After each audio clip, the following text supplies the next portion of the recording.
جس وقت موت کا فرشتہ ہمارے نبی صلی اللہ علیہ وآلہ وسلم کے پاس آیا روح کو نکالنے کے لیے، تو دروازے پر آ کر اس نے دستک دی اور کہا هل ادخلوک فی البیت، کیا میں آپ کے گھر میں داخل ہو سکتا ہوں؟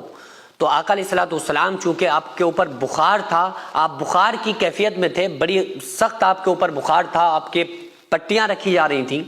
تو سیدہ طیبہ طاہرہ فاطمۃ الزہرا آپ کی بیٹی نے فرمایا کہ کون ہے جس کو اجازتوں کی پڑی ہوئی ہے اور ہمارے بابا یہاں پر بیمار ہیں؟ تو آقا علیہ الصلوۃ والسلام کو جب تھوڑا سا افاقہ ہوا تو آقا علیہ السلام نے فرمایا اے میری بیٹی فاطمہ، جانتی ہو دروازے پر کون ہے؟ یہ وہ ہے جو بچوں کو یتیم بنا دیتا ہے، یہ وہ ہے جو عورتوں کو بیوہ بنا دیتا ہے، یہ تو ملک الموت ہیں۔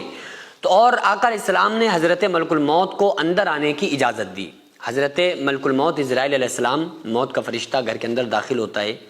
اور آقا علیہ السلام سے کہتا ہے کہ السلام علیکہ یا رسول اللہ، یا رسول اللہ صلی اللہ علیہ وآلہ وسلم، آج سے پہلے کبھی کسی کے میں دروازے پر پوچھ کر نہیں گیا، آپ وہ پہلی ہستی ہیں جہاں اللہ نے کہا ہے کہ اے فرشتے پوچھ کر اندر جانا، اجازت ملے تو جانا ورنہ واپس آ جانا۔ دوسرا کہ یا رسول اللہ صلی اللہ علیہ وآلہ وسلم، آج سے پہلے میں نے کبھی اس طرح سے کسی کو سلام نہیں کیا، آپ پہلی ہستی ہیں جنہیں میں سلام کر رہا ہوں۔ تیسری بات یہ ہے کہ یا رسول اللہ صلی اللہ علیہ وآلہ وسلم، اللہ تعالیٰ نے فرمایا کہ میرے محبوب سے پوچھنا، اگر آنا چاہیں تو لے کر آنا، اگر دنیا میں رہنا چاہیں تو ان کو چھوڑ کے واپس چلے آنا۔ آقا اب آپ بتائیے آپ کی کیا رائے ہے؟ تو آپ صلی اللہ علیہ وآلہ وسلم نے حضرت جبریل کی طرف دیکھا اور پوچھا کہ اے جبریل تم کیا کہتے ہو اس بارے میں، مجھے جانا چاہیے اللہ کے پاس یا رہنا چاہیے دنیا میں؟ تو حضرت جبریل نے فرمایا کہ یا رسول اللہ صلی اللہ علیہ وآلہ وسلم، اللہ تعالیٰ آپ کی ملاقات کے شوق میں ہے۔ تو اس وقت بھی آقا علیہ السلام نے فرمایا کہ اے جبریل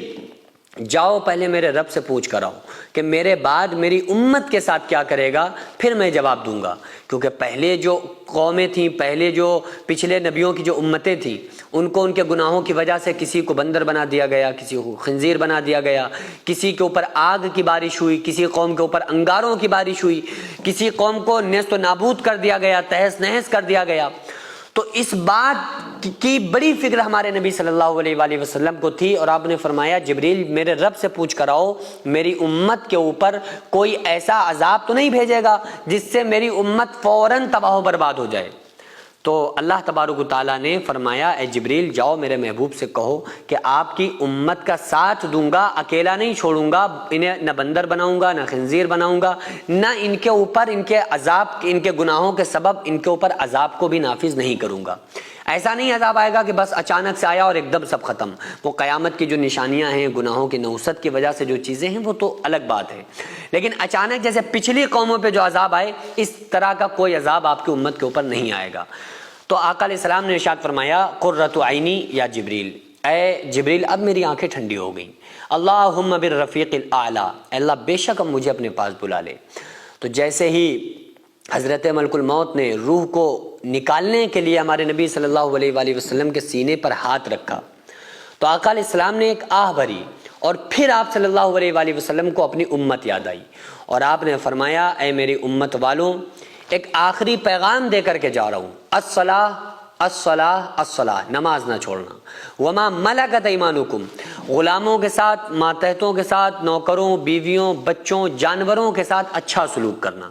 یعنی جو غیر موذی جانور ہیں ان کے ساتھ اچھا سلوک کرنا، اور اپنے والدین کے ساتھ اچھا سلوک کرنا، جن کے تم حاکم ہو ان کے ساتھ اچھا سلوک کرنا، اور الصلاۃ الصلاۃ، نماز نماز نماز کہتے کہتے آقا علیہ السلام دنیا سے رخصت ہو گئے۔ تو حضرت جبریل حضرت ملک الموت سے آقا علیہ السلام نے فرمایا جس وقت حضرت ملک الموت ہمارے نبی صلی اللہ علیہ وآلہ وسلم کی روح نکال رہے تھے نا، اس وقت ہمارے آقا نے فرمایا اے ملک الموت رک جاؤ اور میری بات سنو، میری امت کے گناہگاروں سے جس طرح سے تم ان کی روح نکالو گے، میری امت کے گناہگاروں کی جو روح نکالو گے اس میں جو ان کو سختی ان کے ساتھ تمہیں دکھانا ہے، جو سختی ان کے اوپر ہونی ہے، وہ ساری سختیاں آج محمد رسول اللہ صلی اللہ علیہ وآلہ وسلم کے سینے پر اتار لو۔ آج جو سختی دکھانا چاہتے ہو مجھے دکھا لو، لیکن میری امت کی روح بڑی آسانی کے ساتھ نکالنا۔ تو فرشتے نے کہا کہ یا رسول اللہ صلی اللہ علیہ وآلہ وسلم، جو آپ کے امتی آپ کی بات کو مان کر زندگی گزاریں گے ان کی روح ایسے نکالوں گا جیسے گدے ہوئے آٹے میں سے بال نکل جاتا ہے، ایسے ان کی روح نکلتی ہے جیسے بچہ سو جائے اور ماں اس کے منہ سے دودھ کو کھینچ لیتی ہے، اور بے نمازی، گناہگار، فاسق، فاجر جو آقا علیہ الصلوۃ والسلام کے بتائے ہوئے طریقوں سے دور مجرم گناہگار بندہ ہوتا ہے تو اس کی روح ایسے نکلتی ہے جیسے 300 جگہ تلوار سے کاٹا گیا ہو، ایسی تکلیف ہوتی ہے، ایسی تکلیف ہوتی ہے جیسے زندہ چڑیا کو آگ میں بھونا جاتا ہے،